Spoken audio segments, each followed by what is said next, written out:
My name is Renata Kochut, and our presentation is with Professor Hope San, who is also present today during the meeting.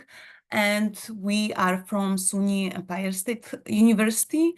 So I will be talking about time use and health outcomes in later life. And it's going to be a racial and ethnic comparative study of older Americans. So let me proceed. So I will very quickly introduce why the study is important for us. I will talk about study objective, methodology, model, analysis results, and then actionable insights for our study. So as the pie graph presents, total United States population by ethnicity and race in 2021, but I checked today even census data, and they are the same. So as today, 42% of the total population in the United States were people of color. And you could see that, usually when we divide into like white, by race, by white, black, Asian. Then we have American Indian and Alaska Native. Then we have also Hawaiian. And Hispanic, so people of Hispanic origin can be of any race, and so it can be white person, but who identifies as Hispanic. So differences in health outcomes about older adults. For this study, we consider 65 and older, are well documented, and there are a lot of websites and reports and research studies. And research indicates that time use patterns significantly influence health outcomes in older adults. And I can give some examples. So a study by Kahan, it's 2015, examined the association between health status and employment among older adults, suggesting that employment in older age might have varying effects on health depending on racial and ethnic backgrounds. Another study by Lee, it was 2021, focused on mental health of older adults during the COVID pandemic, finding significant variations in mental health impacts across different age groups, which can be influenced by racial or ethnic identities. So these differences often, differences in racial background often manifest in various forms, such as differing rates of chronic diseases, life expectancy, or overall quality of life. So by studying how different groups use their time, we can identify lifestyle patterns that may contribute to these disparities, offering deeper insights into potentially modifiable factors that can affect health. So why the study and why study health outcomes among older adults is important? So we found multiple reasons. Few of them are that, informing targeted interventions. So by comprehending the correlation between time use and health outcomes, public health officials and policymakers can design appropriate interventions to improve health by racial background, so they can different. We can also enhance quality of life in aging population. So as population age, maintaining a high quality of life becomes a priority, and different ethnic and racial groups might have unique challenges and strengths that influence their aging process. So understanding these can help in crafting specific strategies to enhance well-being.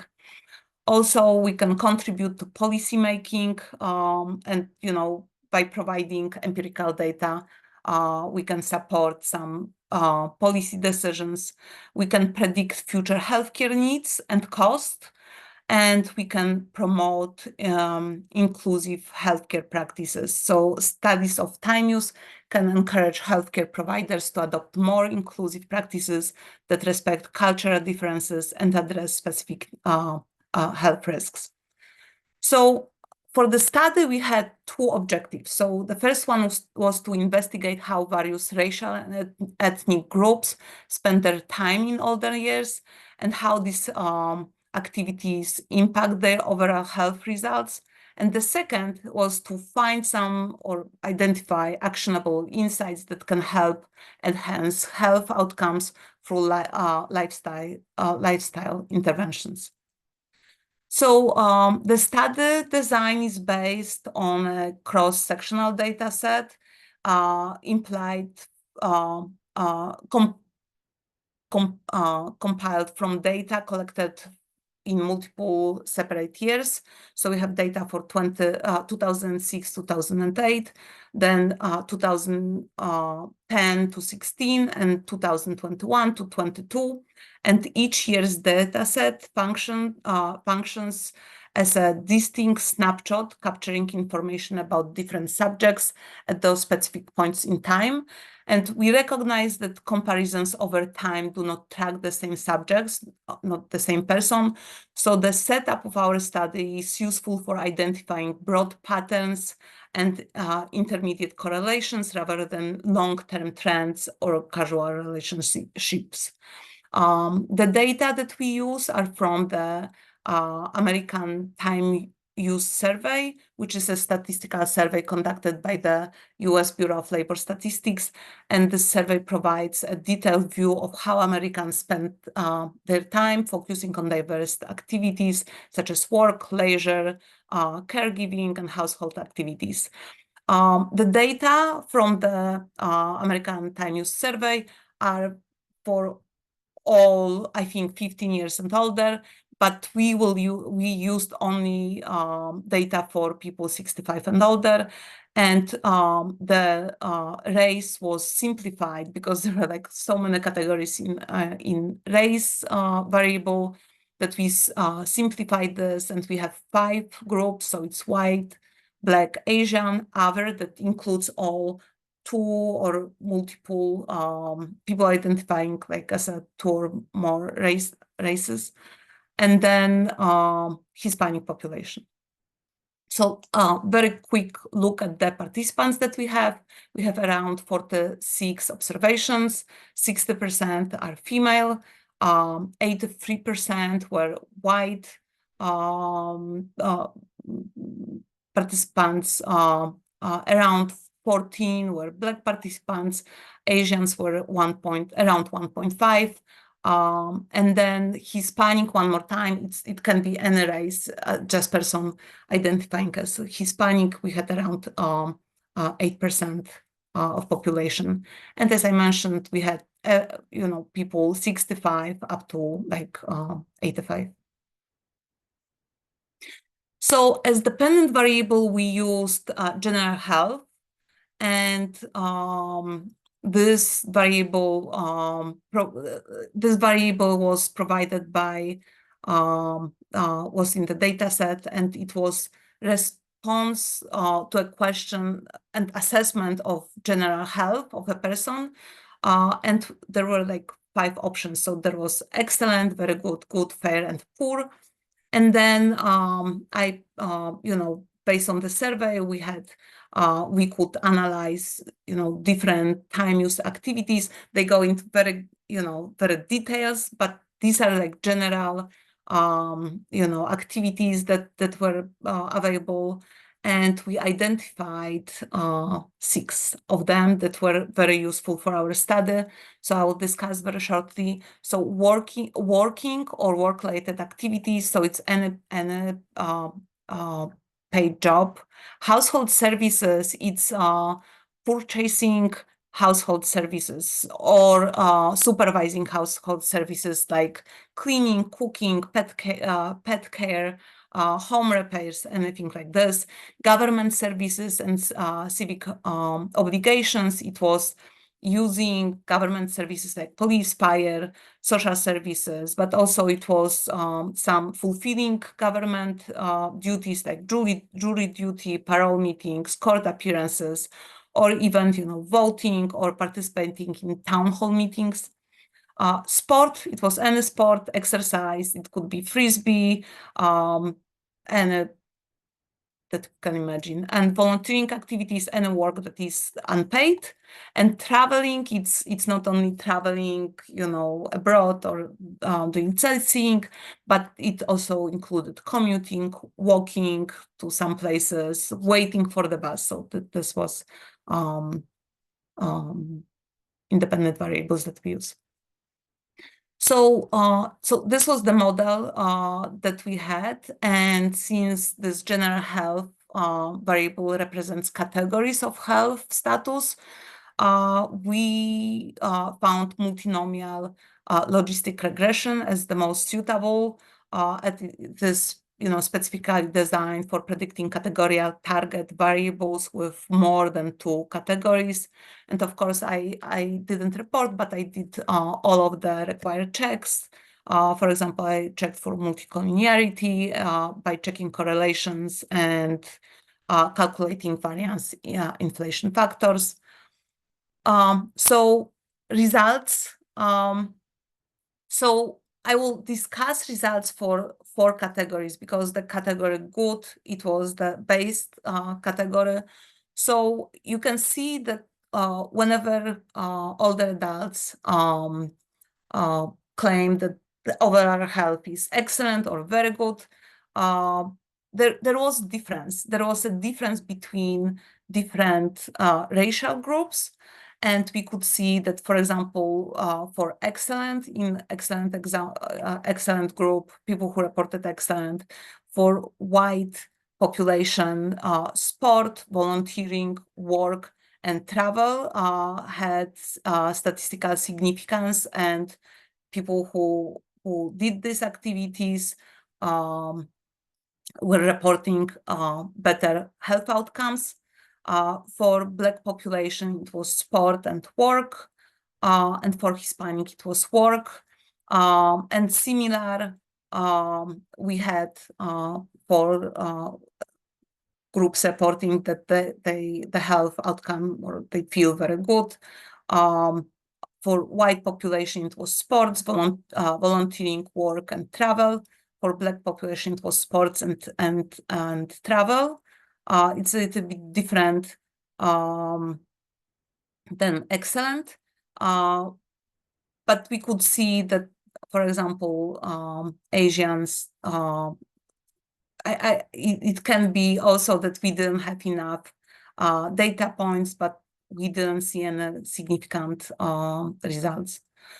For the more negative, people who felt poor or fair, of course, the results are going to be negative. So people who spend less time doing sports or volunteering, so we see that they reported that they don't feel that well.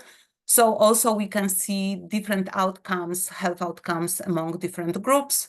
So for example, for white population, you could see that household services, sports, volunteering, work, and travel was important.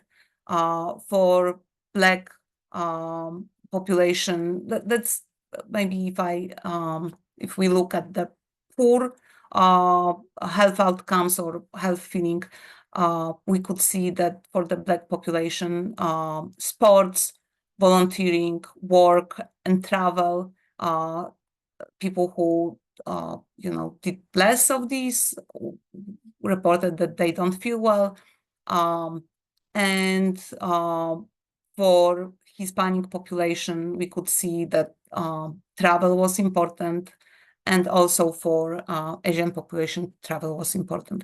So in general, if we look at the results that we have, we can summarize that across all health categories, sports and physical activities are consistently very important, and they show positive effects on health. Volunteering and work activities tend to be positive, but mainly, they show that they help with better health status for white and blacks, and travel activities are mixed. So we look at the actionable insights that we can suggest.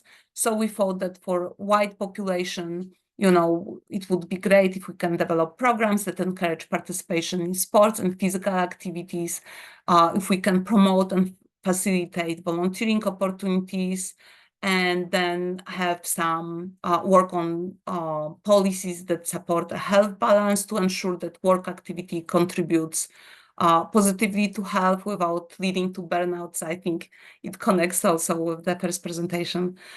For Black population, we noticed that, again, sport or physical activities are very important. Work inclusion programs, we would suggest that given the positive association between work and work activities and health, initiatives that improve job access and quality may have a beneficial effect on health outcomes. And we should encourage and facilitate access to travel and leisure activities because they are associated with very good health status, reported health status. For Hispanic population, work activities were very important, so improving job opportunities could enhance health outcomes, and also, again, sports and travel activities. For Asian and other racial categories, so as I mentioned, I don't know whether it was maybe not enough data, maybe not sure how to interpret the results, but we can suggest general programs, so programs that should be tailored for the cultures to ensure that they are relevant and effective within specific community contexts, and also improving access to both preventive and curative health services may help address any underlying issues not captured in the lifestyle factors analyzed. So this is our study, and I think I made it in 15 minutes, and I will wait for questions later. Thank you so much.